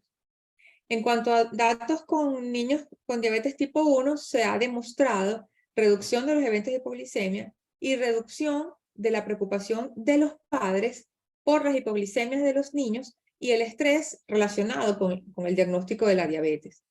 Además, se ha demostrado reducción de la A1C en adolescentes y adultos jóvenes con diabetes mellitus tipo 1. En diabetes mellitus tipo 2 hay mejoría incluso sin cambios de tratamiento. ¿Qué significa esto? Que el paciente, al mirar su control de manera prácticamente continua, al ver cómo varían sus valores cuando come, cuando hace ejercicio, cuando mejora su alimentación, ya esto es suficiente para mejorar el control sin necesidad de hacer intervención terapéutica. Se ha demostrado que la descontinuación del monitoreo continuo va a revertir parcialmente la reducción de la A1C y las mejoras del tiempo en rango. Por otro lado, el uso continuado del monitoreo va a permitir lograr mayores beneficios. También se puede utilizar de forma periódica, es decir, el profesional de salud o el mismo paciente puede utilizarlo por 14 días, hacer el análisis de las glucosas, ajustar el tratamiento y luego repetirlo en un tiempo prudente, cuando el uso continuo no sea posible. El monitoreo continuo de glucosa nos va a ayudar a alcanzar metas de A1C en embarazadas con diabetes y ya está aprobado su uso en embarazo. La reducción de las complicaciones agudas está también establecida. Reduce las hospitalizaciones por cetoacidosis diabética, por hipoglicemia severa y en los diferentes estudios, en el estudio RELIEF, se observó disminución de las hospitalizaciones en pacientes con diabetes tipo 1 del 56,2% y en tipo 2 del 52,1%. Disminución del 43% de las hospitalizaciones por hipoglicemia severa reportada en Israel a solo 12 meses de haber iniciado el uso del monitoreo continuo de glucosa en pacientes con diabetes tipo 1. El monitoreo continuo de glucosa en tiempo real puede reducir las hospitalizaciones por hipoglicemia en un 32% y además reduce los costos de las hospitalizaciones. ¿Cuáles son los objetivos del monitoreo continuo de glucosa? Primero, identificar los patrones de glucosa, las hipoglicemias y las hiperglicemias, en qué momento ocurren, qué ha hecho el paciente en esta situación. 2, utilizar los datos para prevenir o tratar las hipoglicemias y las excursiones de glucosa. Retrospectivamente nos sirve para ajustar el tratamiento, es decir, si colocamos el monitoreo a un paciente por 14 días, el profesional de salud va a hacer el análisis retrospectivo de esos 14 días y luego va a hacer el cambio de tratamiento o el ajuste. Va a maximizar, o queremos lograr maximizar el tiempo de glucosa en rango, evaluar los patrones diarios y las tendencias de glucosa, evaluar las excursiones de glucosa a las horas de las comidas y los patrones nocturnos, y evaluar la variabilidad glicémica. ¿Cómo vamos a usar el dispositivo? Bueno, primero tenemos que saber que hay algunos dispositivos que vienen calibrados de fábrica y otros dispositivos que hay que calibrarlos al momento de su instalación. Se debe verificar los requerimientos de escaneo. El escaneo es que hay que colocar el lector sobre el sensor o cerca del sensor para obtener el valor de glucosa. Esto se debe hacer varias veces al día en algunos dispositivos y ninguna vez al día en otros, en el cual la información va a pasar automáticamente al dispositivo de lectura, sea el teléfono inteligente o sea el lector. Si el sensor no se lee cada 8 horas como es indicado, los datos de glucosa se pueden perder. Esto es importante decírselo al paciente. El sensor puede transmitir los valores tanto a una aplicación que tiene nombres diferentes dependiendo de la marca y el modelo del dispositivo, que esta aplicación va a descargarse en el teléfono inteligente, o también a un lector que va a funcionar más o menos igual a un glucómetro. Lo único que en lugar de pincharse, se va a pasar el dispositivo por el sensor y va a obtener el valor de glucosa. Debemos tener en cuenta también que el transmisor viene aparte en algunos dispositivos y pues hay que saber manejar este tipo de cosas. Los datos obtenidos van a ser descargados en una plataforma digital y los reportes pueden ser automáticamente enviados al profesional de salud siempre y cuando el profesional de salud haya hecho el enlace con la cuenta del paciente a través de una invitación en la plataforma digital. Los reportes incluyen, estos datos son sumamente importantes. Primero, el porcentaje de actividad del sensor. Esto nos va a decir qué tiempo estuvo activo el sensor. El tiempo en rango, el cual va a ser diferente o los rangos se van a establecer dependiendo de cada paciente. El tiempo por debajo de rango, el cual se divide en bajo o muy bajo, en los casos de hipoglicemia. Y el tiempo por encima de rango, que son también divididos en alto y muy alto. El promedio de glucosa, el indicador de gestión de glucosa, que es comparable con el valor de hemoglobina A1C, y el coeficiente de variación, que es la variabilidad glicémica que tiene nuestro paciente. En cuanto a estos datos, es importante saber que por cada 10% de reducción del tiempo en rango, que esto equivale más o menos a 2 horas 24 minutos menos por día, el riesgo de progresión de retinopatía diabética va a aumentar en un 64%. El riesgo de desarrollar microalbuminuria va a aumentar en un 40%. Y en un estudio de datos de 3.262 pacientes con diabetes tipo 2, el tiempo en rango estuvo inversamente correlacionado con la prevalencia y severidad de retinopatía diabética. El aumento del tiempo en rango, por el contrario, se correlaciona con mejoría en la función nerviosa. Un análisis de 2.983 personas observó que la relación entre el tiempo en rango y grosor de la íntima media carotídea. Y un seguimiento de 10 años se asoció con mortalidad por todas las causas y mortalidad cardiovascular. Entonces, el tiempo en rango es muy importante. ¿Cómo vamos a interpretar estos datos obtenidos del sensor? Primero, para evaluar esta información se han definido metas para los rangos de tiempo y se hacen recomendaciones separadas para poblaciones especiales. En el consenso internacional se enfatiza la importancia de establecer metas individuales y se dan una serie de pasos que debemos seguir. ¿Cuáles son estos pasos a seguir? El paso 1 es evaluar si los datos son suficientes. Es lo primero que vamos a ver. En este reporte que se ve acá a la derecha, observamos señalado en rojo este reporte, ¿verdad? Aquí dice que el porcentaje del tiempo de actividad del sensor fue el del 99,9%. Esto está perfecto. ¿Por qué? Porque el sensor debería estar activo más del 70% del tiempo. Si tenemos más del 70% de actividad con un uso de 14 días, decimos que podemos hacer una evaluación adecuada de nuestro reporte de glucosa. Esta evaluación de 14 días de glucosa se va a comparar con 3 meses de glicemia. Si no se completa el tiempo en rango adecuado, debemos evaluar qué pasó, si no hubo buen uso del sensor por el paciente, si hubo alguna reacción adversa, si hubo habilidades insuficientes con respecto al manejo de la tecnología, o si hubo estrés psicológico por parte del paciente. El paso 2, evaluar el indicador de gestión de glucosa. Esto es una medida de control glicémico a corto plazo. Permite obtener información sobre la exposición a la glucosa en un periodo de evaluación de 14 días y se calcula a partir de la glucosa promedio. Es comparado con la medición de A1C. Como vemos en la primera tabla, los valores de glucosa promedio se comparan con un valor de indicador de gestión de glucosa que es absolutamente comparable con los niveles de A1C. Y aquí abajo vemos un ejemplo de reporte. En este reporte podemos observar que el promedio de glucosa fue 173 y el indicador de gestión de glucosa fue de 7,6%. Ok, paso número 3. Identificar las metas de rango de glucosa y evaluar el tiempo en los diferentes rangos.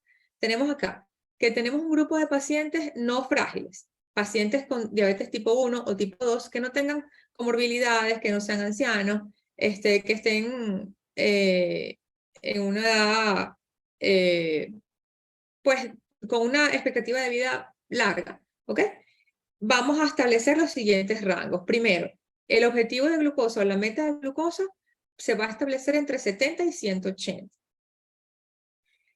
Esta meta va a ser la misma para los pacientes frágiles, es decir, los ancianos o que tengan otras comorbilidades de alto riesgo, como enfermedad renal crónica. Entonces, la meta de glucosa es igual de 70 a 180. Sin embargo, el tiempo en que el paciente pasa en rango va a cambiar. En un paciente no frágil, el tiempo en rango debe ser mayor al 70%. Entonces, él debe pasar más del 70% entre este rango, entre 70 y 180. En el caso de pacientes frágiles, el paciente debe pasar más del 50%, entonces se disminuye el tiempo en rango y debe pasar más del 50% entre 70 y 180. Podemos permitir un poquito más de hiperglicemia, pero no vamos a permitir una hipoglicemia. Se disminuyen los rangos en hipoglicemia. El tiempo por debajo de rango, que es el tiempo de hipoglicemia, está definido más o menos de un 4% en pacientes no frágiles y se disminuye a un 1% en pacientes frágiles. En el caso de embarazadas, la meta de control disminuye, la meta de control cambia, es de 63 a 140 miligramos por decilitro.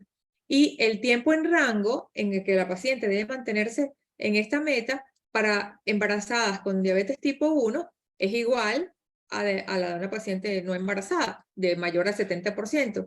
Sin embargo, en el caso de la diabetes gestacional, se intenta aumentar este tiempo en rango porque se sabe el peligro que corre el feto por estar sometido a la hiperglicemia. Ok, el paso 4. Evaluar el perfil de glucosa ambulatorio y los patrones de hipoglicemia e hiperglicemia. Este perfil de glucosa ambulatorio ayuda a identificar el tiempo de ocurrencia y la severidad de los patrones de hipoglicemia o hiperglicemia que se pueden presentar durante la noche, antes o después de las comidas. Nos da un resumen visual que permite identificar estos patrones y las tendencias. ¿Cómo es el gráfico? El gráfico tiene 4 características claves. Primero, sabemos que el tiempo en rango, como ya lo establecimos, de forma individual, dependiendo de las comorbilidades del paciente, si está embarazado o no, es regularmente entre 70 y 180 y va a estar definido por estas rayitas verdes que se ven acá, esta franja verde. Luego vamos a ver la línea media. La línea media está dándonos el promedio de glucosa. Este promedio de glucosa durante cada hora, durante todos los días, durante ese periodo de 14 días. ¿Ok? 3, la banda de percentiles entre 25 y 75 o llamado rango intercuartil, que es esta franja sombreada en azul oscuro. Nos permite evidenciar dónde estuvo ese paciente, ¿verdad? Durante la mayor cantidad de tiempo, dónde se mantuvo esa glicemia. ¿Ok? Y por último, la banda de los percentiles 5 y 95, que son las excursiones de glucosa, la hipoglicemia y la hiperglicemia. Mientras más ancha sea esta banda de azul clarito, debemos vigilar mucho y hacer ajustes de tratamiento para evitar las hipoglicemias. ¿Cómo vamos a identificar los patrones? Pues la información del gráfico de perfil ambulatorio de glucosa nos va a ayudar a ver cómo es el control de la glucosa de nuestro paciente. Nos va a ayudar a identificar las tendencias y el control de glucosa, más o menos a qué horas hacen los picos de hipoglicemia o de hiperglicemia. Y vamos a ver si tenemos un patrón hipoglicémico, ¿verdad? Que es cuando la línea media o el percentil 25 se acerca o está por debajo de 70, o cuando el percentil 5 se acerca o está por debajo de 54 miligramos por decilitro. Esto es un patrón de alta prioridad y requiere acción inmediata de nuestra parte, porque debemos evitar a toda costa la hipoglicemia. Si por el contrario tenemos un patrón hiperglicémico, es cuando la línea media o el percentil 75 se acerca o está por encima de 180 miligramos por decilitro, o cuando el percentil 90 está cerca de 250 miligramos por decilitro. Es un patrón de acción urgente de corrección de hiperglicemia. En personas frágiles, evitar la hipoglicemia es obligatorio. El paso 5. Evaluar la variabilidad glicémica cada día y entre días. ¿Qué pasa? Se ha demostrado que la variabilidad glicémica se asocia con complicaciones micro y macrovasculares. Es un componente esencial de la evaluación del monitoreo continuo de glucosa. Las variaciones pueden ser dentro del mismo día, a algunas horas específicas, o de un día a otro. Las variaciones en un mismo día nos deben hacer preguntar al paciente qué está sucediendo, los patrones de comida, y nos enfoca a ajustar el tratamiento. Pero las variaciones que suceden unos días sí y otros días no, deben hacernos investigar qué está pasando, porque algunos días tiene excursiones y otros días no. Esta variabilidad glicémica se expresa con el coeficiente de variación, que es determinado por el promedio de glucosa en 24 horas. Se ha descrito que un valor menor de 36% va a diferenciar un perfil de glucosa estable de uno inestable. Si el coeficiente de variación es mayor de 36%, existe un riesgo elevado de hipoglicemia. Y si es menor de 36%, pues no es necesario evaluaciones posteriores, porque quiere decir que el paciente no tiene una variabilidad glicémica alta. Acá en las figuras que coloqué acá podemos ver la glucosa promedio de 152 en el caso de este paciente, un indicador de gestión de glucosa de 6.9, bastante bien. Si vemos esto, el paciente está muy bien controlado, pero cuando vamos a la variabilidad de glucosa, vemos que está muy elevada en 45,4%. Entonces debemos actuar y buscar qué está pasando, porque este paciente está variando tanto en sus niveles de glucosa. Y acá podemos ver, pues, este paciente que se estableció el objetivo entre 70 y 180, y en lugar de estar en el tiempo en rango mayor de 70%, está en el tiempo en rango menor, en 59%, con una variabilidad glicémica alta. Entonces, si hubiésemos hecho solamente una glucosa basal y una hemoglobina A1C, hubiésemos dicho, este paciente está muy bien controlado, siga con su tratamiento. Pero estamos observando unos datos más interesantes, como es el tiempo en rango y la variabilidad glicémica. El paso 6 es navegar usando los perfiles diarios de glucosa. Pues en estos casos de alta variabilidad glicémica, por encima de 36%, vamos a revisar las curvas de glucosa diaria y vamos a buscar patrones de hiperglicemia o hipoglicemia y a qué hora del día están ocurriendo estos patrones. La interpretación se hace más fácil si el paciente ha utilizado la función de agregar notas. ¿Qué pasa? Los dispositivos que le mencioné, que puede estar en la aplicación del celular o en un lector que se compra de forma adicional, tienen una función de agregar notas. Allí el paciente, si se inyecta insulina, puede anotar cuánto se inyectó, si come, puede anotar qué comió, si hizo ejercicio, puede anotar qué ejercicio hizo y por cuánto tiempo. Y esto nos va a ayudar a saber por qué se están ocurriendo estas variaciones. Debemos buscar la causa de la variabilidad glucémica, y esto puede significar hacer cambios en el tratamiento, pero lo más importante es la educación del paciente. ¿Cómo es el perfil de glucosa diario? Pues son estos cuadritos que van a estar acá reportados, donde vamos a ver cada día qué pasó con esas glicemias, en qué momento variaron, en qué momento subieron. Entonces, allí vamos a buscar las notas, vamos a buscar más o menos qué comidas hizo el paciente y vamos a saber cómo orientar y educar a nuestro paciente. El paso 7 es comparar el estudio actual con los datos previos, si los tiene. ¿Ok? Debemos comparar patrones, si hay mejoría, si existen algunos patrones todavía por mejorar, y siempre debemos recordar que debemos reforzar cualquier cambio positivo. ¿Ok? Y preguntar al paciente, ¿qué estrategias utilizaste que te fueron útiles para lograr estos cambios? ¿Qué ideas tienes para seguir mejorando? ¿Cómo te sentiste con el sensor? La mayoría de los pacientes se sienten muy bien, primero porque eliminan los pinchazos del glucómetro, y además porque observan de manera en tiempo real las variaciones de glucosa en el día a día, y dependiendo de lo que comen y de si hacen ejercicio. El paso 8 es acordar un plan de acción con el paciente. El paso 9 es documentar la visita del paciente. Debemos entregarle un informe con una copia del perfil de glucosa ambulatorio con notas escritas, asegurarle que el paciente entienda el plan de seguimiento y que debe saber cuándo comunicarse con el equipo de salud y cuándo solicitar una nueva cita. Aquí les traje un ejemplo de reporte de monitoreo continuo de glucosa, que está publicado por Dimolfetta y colaboradores en su guía de monitoreo continuo de glucosa, en donde se observan todos los parámetros que debemos tomar en cuenta a la hora de interpretar este tipo de información. ¿Okay? Y vamos a ver cuáles son los patrones predominantes, cuál es la variabilidad glucémica, si es frágil o no frágil, cuál es el rango de glucosa que ajustamos, etc. Es importante que el paciente se vaya con esto. Para ir finalizando ya, les quiero hablar un poco sobre los efectos secundarios indeseables de este monitoreo. En realidad son poco frecuentes, pero pueden suceder. ¿Cuáles son? Pues dermatitis de contacto, los cuales se pueden realizar pruebas de parche para identificar. Esta dermatitis de contacto es porque el sensor se adhiere a la piel a través de un parchecito, ¿ok? Y esto puede generar alergia en algunos pacientes, pero en realidad es muy poco frecuente.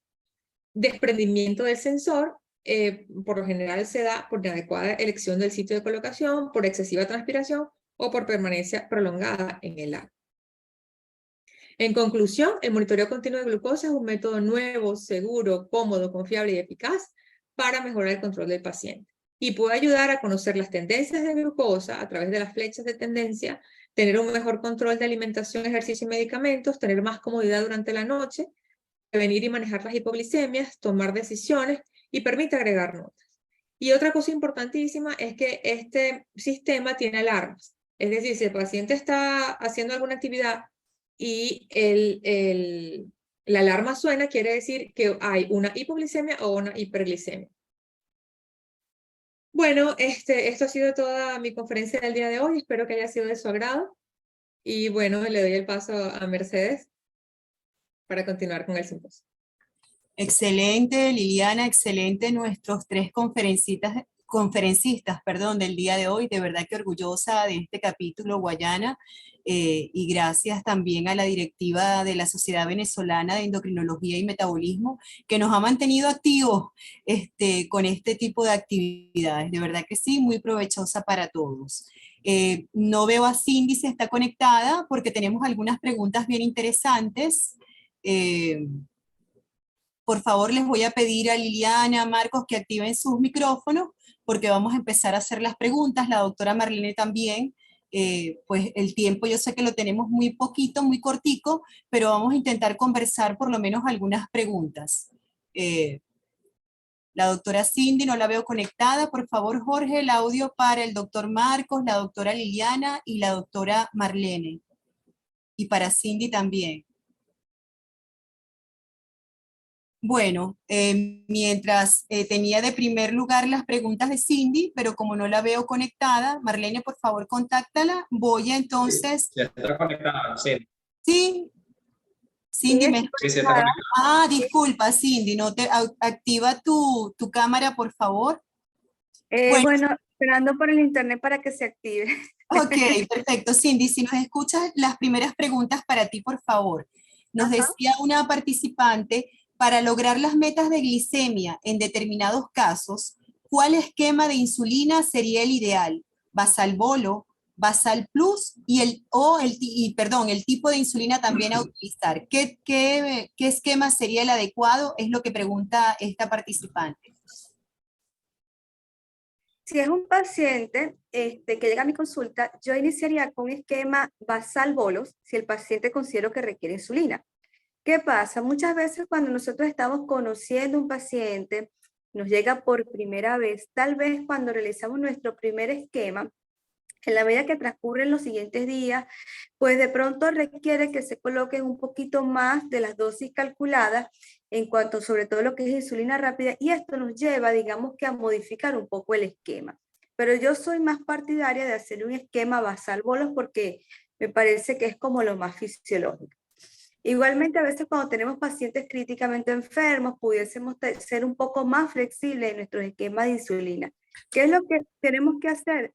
Siempre individualizar el paciente. seguirlo a través del transcurso de los días, o de pronto si es un paciente que lo manejamos en consulta a través de las semanas o incluso los meses. ¿Qué tipo de insulina? Bueno, generalmente si es un paciente con diabetes tipo 1, usamos una insulina basal, idealmente, que es lo que quisiéramos todos, un análogo, de pronto de Temir, Levemir, de pronto si quisiéramos de Gludex, de pronto Lantus, pero generalmente en la práctica diaria muchas veces nos toca NPH. ¿Ok? Y también, idealmente, si yo quiero hacer para corregir las pandriales, un análogo de insulina ultra rápida. O en su defecto, pues una insulina regular. Más adelante vi que dice que si yo puedo asociar análogos con la insulina, me gustaría más bien que se me aclarara como esa pregunta o ese comentario. No, esa pregunta se la vamos a dejar a Marcos. Hay una segunda pregunta en relación a tu conferencia, Cindy. Déjame ver aquí si lo ubico. ¿Es responsable hoy en día en la práctica clínica mantener el esquema móvil de insulina o se debe reemplazar por un esquema fijo? Yo creo que cuando nosotros tenemos un paciente en nuestra consulta, el paciente está educado en lo que es el hábito nutricional, el paciente está educado en cuanto a detectar los síntomas de hipoglucemia, si es un paciente que tiene acceso a su control de glucometría capilar, en el caso, bueno, idealmente debería tener también monitoreo continuo, pero si es un paciente que esté educado en cuanto a qué es lo ideal para comer, cómo se aplica la insulina, los horarios de aplicación de insulina. Si es un paciente que está hábil en detectar cuándo puede estar haciendo hipoglucemia, creo que es necesario mantener, o creo que lo ideal es mantener su esquema basal bolos y no estar usando esquemas móviles de insulina. Esto para pacientes que requieren insulina. Bueno, yo creo que si dijiste algo fundamental es la individualización del paciente. El esquema de insulina más acorde va a ser el necesario para ese paciente. No es lo mismo un paciente que esté tolerando la vía oral a uno que no le esté tolerando, un paciente hospitalizado a uno que esté en casa, el paciente que tiene sobrepeso o el paciente que más bien tiene bajo peso. Son condiciones clínicas diferentes y es importante eso que tú mencionaste, la individualización. Y las insulinas, las que tengamos a mano. Si tenemos las más modernas, buenísimo, pero si tenemos las antiguas humanas, pues también las utilizamos. Buenísimo, Cindy. Marlene, si estás conectada, no sé si quieres, vamos con las preguntas al doctor Marcos Lima.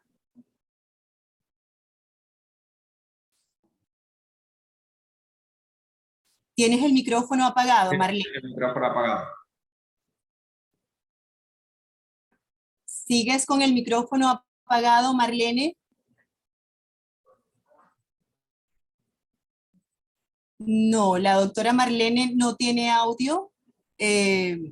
Mientras ella va resolviendo... Ya lo reactivé, ¿sí me escuchas? Ahora sí. Ok, ahora sí, Marlene. Ahora sí me quedé. Bueno, quiero decir las preguntas para Marcos bien concretas. Preguntas interesantes. Específicos análogos de GLP-1. Y número 2, los efectos adversos de los análogos de GLP-1. Porque sabemos que los análogos de GLP-1 no son para todos los pacientes, ¿correcto?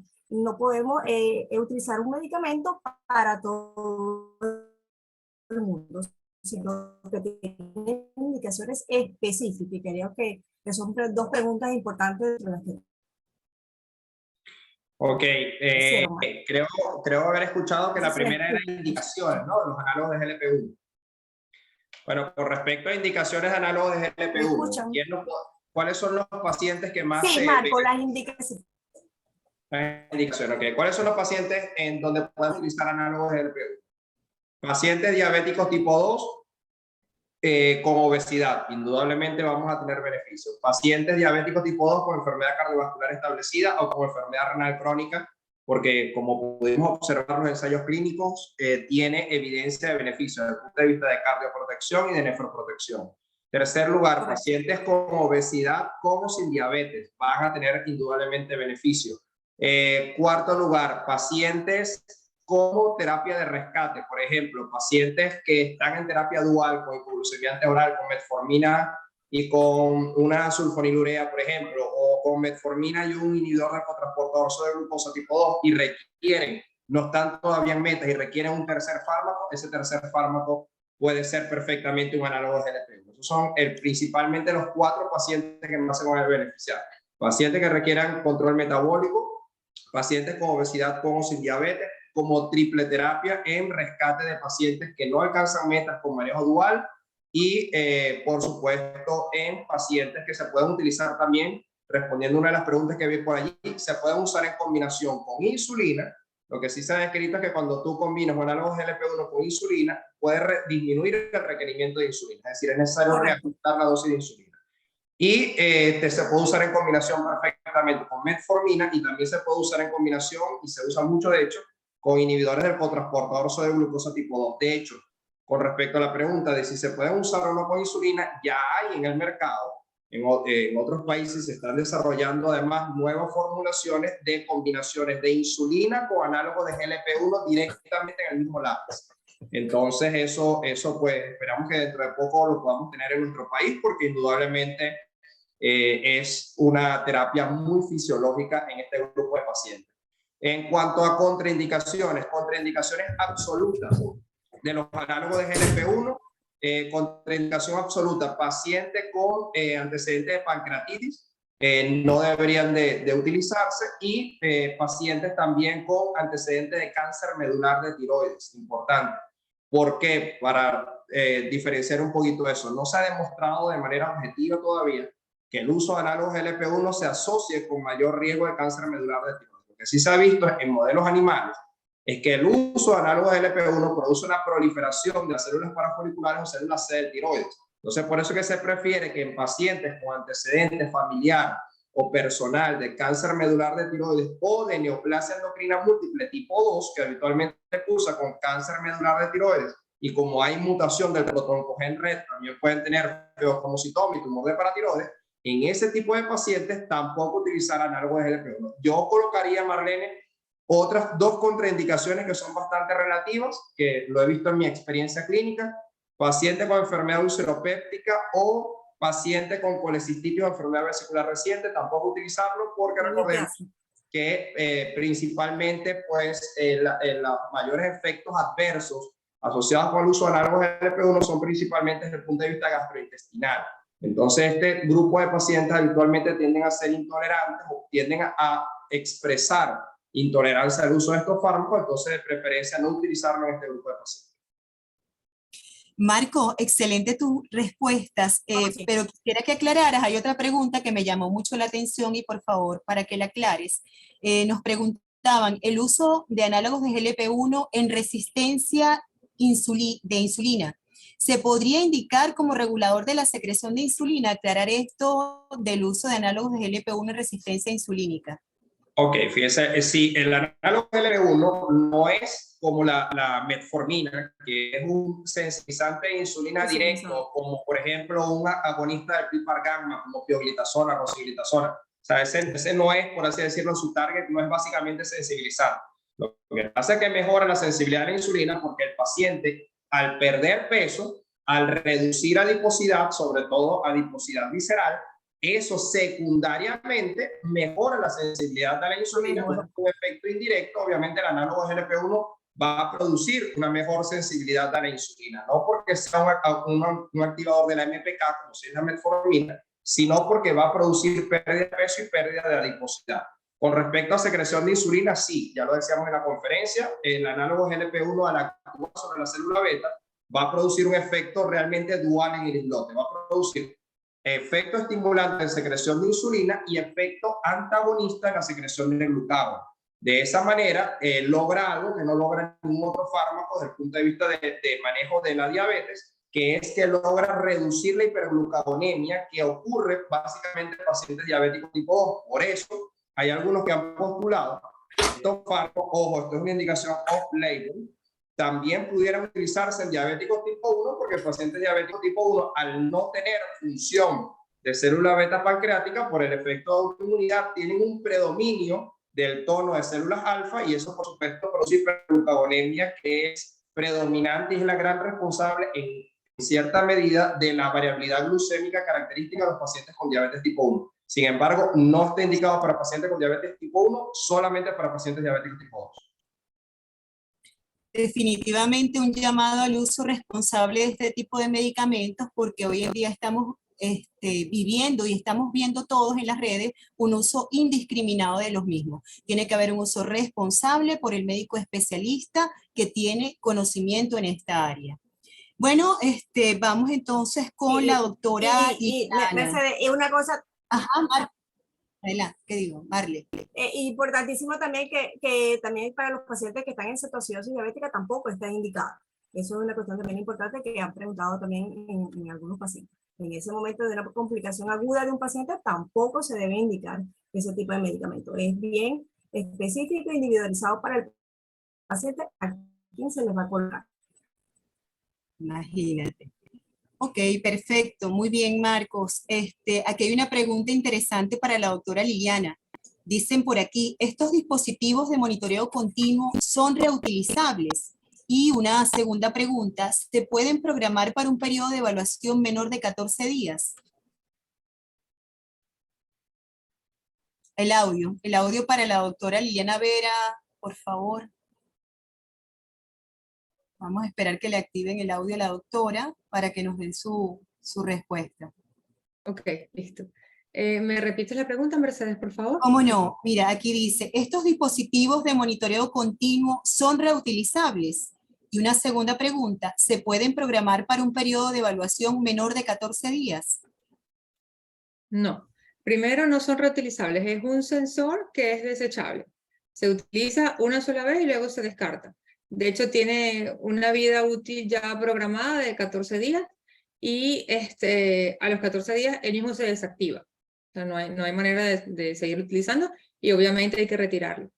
Y en cuanto a la segunda pregunta de que si, ¿cuál era la otra? Disculpa. Que sean Si se reutilizables. pueden programar para un periodo de evaluación menor Bueno. a 14 días. No, porque como expliqué en la exposición, los 14 días son el tiempo que se ha determinado para poder hacer las comparaciones con la hemoglobina A1C y para poder darle validez a todos estos rangos de tiempo en rango, de tiempo por encima de rango, variabilidad glicémica. Para todo esto se necesita los 14 días. Menos de 14 días no es suficiente. Por eso el primer paso para la evaluación es ver si los datos son suficientes y deben estar activos 14 días el 70% del tiempo. Perfecto. Marlene, ¿tienes otra pregunta por allí que se me haya pasado? Si alguno de los ponentes ha leído alguna otra pregunta que se me haya pasado, creo que el doctor Cruz Rodríguez, amigo de Monaga, pregunta disponibilidad y costo de dispositivos de monitoreo continuo en Venezuela. Esa pregunta está ruda. Sí, sí los tenemos disponibles en nuestro país, pues el costo es un poco elevado, va a depender del proveedor, pues de dónde se compra el dispositivo. Básicamente están disponibles en Caracas. Y pues de Caracas, pues uno lo traslada al interior, en el caso de nosotros que ya lo estamos utilizando en nuestros pacientes en el día a día. Pero el precio va a depender del costo al cual uno lo consigue en el momento. Lamentablemente es así. De verdad que esto es un tema apasionante y vemos cómo la diabetes no nos deja de sorprender con avances diarios, ¿no? Ya la hemoglobina glicosilada va quedando un poquito rezagada y tenemos nuevas variables glucométricas que tenemos que tener en cuenta para el manejo de esos pacientes. De verdad que excelente, Liliana. Bueno, no sé si la doctora Marlene Roa, creo que no tiene audio y lo está solicitando, si tiene algún comentario para ya ir finalizando en función del tiempo. Por aquí leí otra pregunta que decían que en cuanto a la carga de insulina, es importante aclarar, el sensor para el monitoreo continuo de glucosa no viene cargado con insulina. No, lo que se carga con insulina es la bomba de infusión de insulina, que es un dispositivo adicional. ¿Qué es lo que pasa? Que la bomba de infusión de insulina se puede parear o vincular con el dispositivo de monitoreo continuo de glucosa y entonces hacer un trabajo en conjunto, o sea, sensar la glucosa para ajustar el valor de insulina que se va a ir dando en la infusión. Sí, es Pero correcto, el dispositivo Liliana. de monitoreo, el sensor, no lleva insulina. Exacto, quiero que se quede claro que el monitoreo continuo de glucosa es un sensor que nos mide variabilidad de glucemia en un paciente. no es una bomba de insulina, ¿ok? Y es una herramienta útil actualmente que se utiliza cuando los pacientes tienen que comprarla, porque hay todavía los pacientes que no tienen los recursos, ¿verdad? Y no tienen esa capacidad para eso, y pues queda todavía el glucómetro, que es de la vieja escuela, pues que todavía lo utilizamos como una forma de ver cómo vamos con el paciente en el monitoreo de esa variabilidad de glicemia que tenemos. Bueno, yo creo que es interesante todas las preguntas que se hicieron esta noche. Gracias a los ponentes. ¿Algo más que decir de los ponentes? Excelente conferencia, Liliana, Marcos y Cindy, por las charlas, a la audiencia por la participación. Casi 70 personas participaron hoy en la ponencia de esta noche. Excelente, Mercedes. Bueno, si no hay ningún otro comentario adicional de nuestros excelentes ponentes, nos despedimos agradeciendo a cada uno de ustedes por estar presentes. Gracias de verdad, muchachos, lo hicieron excelente y esperamos encontrarnos en otra oportunidad. Feliz noche, que descansen. Feliz noche. Esta conferencia quedará grabada. Buenas noches. Feliz noche. Gracias, buenas noches. Hasta luego. Abrazos.